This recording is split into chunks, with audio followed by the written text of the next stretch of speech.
بسم اللہ الرحمن الرحیم۔ قال النبی صلی اللہ تبارک و تعالی علیہ وسلم من صمت نجا، او کما قال رسول اللہ صلی اللہ تبارک و تعالی علیہ وسلم۔ آپ صلی اللہ علیہ وسلم نے ارشاد فرمایا کہ جو بندہ خاموش رہا وہ نجات پا گیا۔ آپ صلی اللہ علیہ وسلم کے اس قول کے مطابق جو بھی دنیا کے اندر بندہ ہے، اگر وہ خاموشی اختیار کرتا ہے تو اللہ تعالیٰ اس کو نجات عطا فرمائیں گے۔ ہاں، اتنا ضرور ہے، اگر کوئی غیر مسلم کافر ہے، وہ خاموشی اختیار کرتا ہے، اپنی زبان سے کچھ ایسے کلمات نہیں نکالتا، تو وہ دنیا کے اندر اللہ تعالیٰ اس کو نجات عطا فرمائیں گے، آخرت کے اندر نہیں۔ لیکن جو ایمان والا ہے اس کے لیے تو دوہری خوشخبری ہے، دنیا کے اندر بھی اللہ تعالیٰ اس کو نجات عطا فرمائیں گے، اور آخرت کی جو عبدالآباد زندگی آنے والی ہے اس کے اندر بھی اس کو نجات عطا فرمائیں گے۔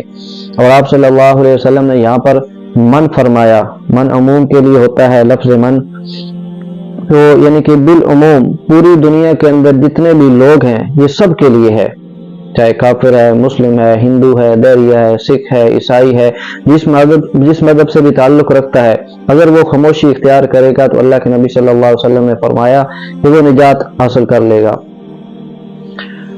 تو آپ صلی اللہ علیہ وسلم نے یہاں پر یہ نہیں فرمایا من سکت نجا، جو خاموش رہا۔ سکتا اور سمتا دونوں کے معنی خاموشی ہی ہے، لیکن سمتا کے اندر زیادہ فصاحت و بلاغت پائی جاتی ہے۔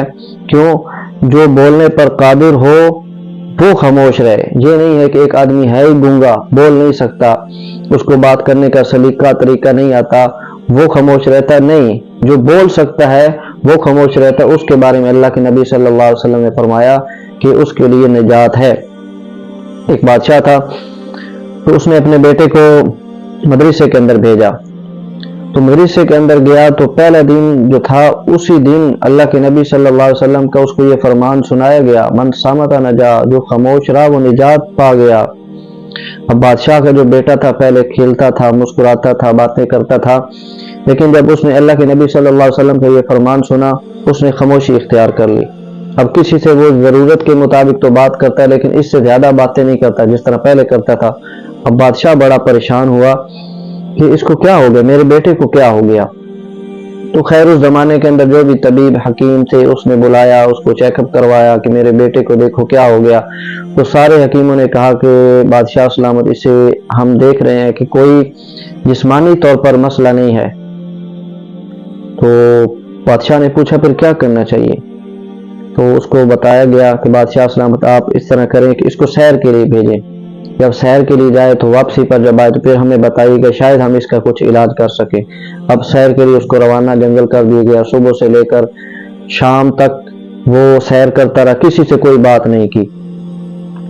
جب شام کو واپسی آنے لگے تو اس نے دیکھا ایک شکاری آ رہا ہے، اس کے ہاتھ کے اندر تیر ہے، کمان ہے، تو وہ شکاری بھی جو تھا پورا دن گزر گیا، اس کے ہاتھوں کوئی شکار نہیں آیا۔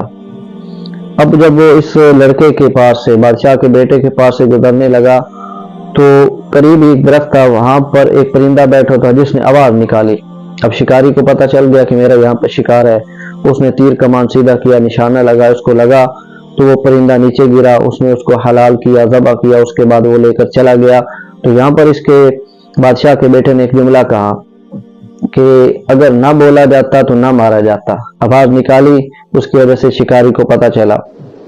اب جب یہ سارے کے سارے وہاں پر جاتے ہیں اور بادشاہ کو ساری کارگزاری سناتے ہیں کہ سارا دن کچھ نہیں بولا، اس طرح شام کو شکاری نے اپنے شکار کو دیکھا، اس کے بعد شکاری نے اپنے شکار کو حلال کیا، ذبح کیا، اس کے بعد اس نے ایک بات کی۔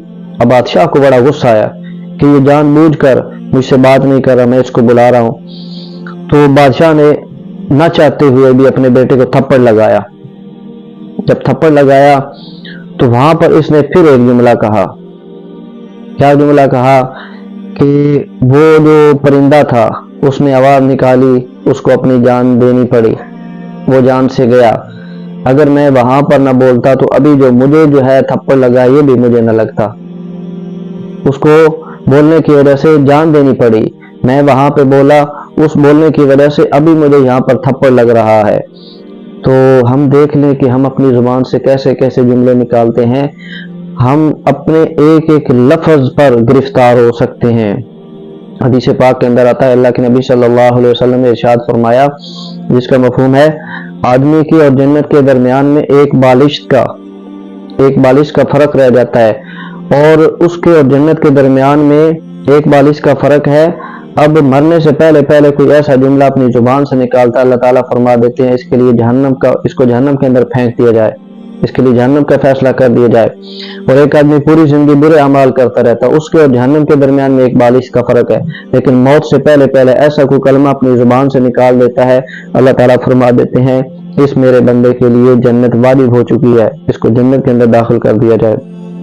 تو لہذا ہم جب بھی بولیں اچھا بولیں، کیونکہ ہمارا سارا کچھ بولا ہوا لکھا جا رہا ہے۔ اللہ تعالیٰ ہر چھوٹے سے چھوٹے عمل کے بارے میں ہم سے پوچھے گا، تو ہمیں کوشش کرنی چاہیے کہ ہم اچھی بات کہیں، جہاں پر بھی ہوں وہاں پر اچھی بات کہیں۔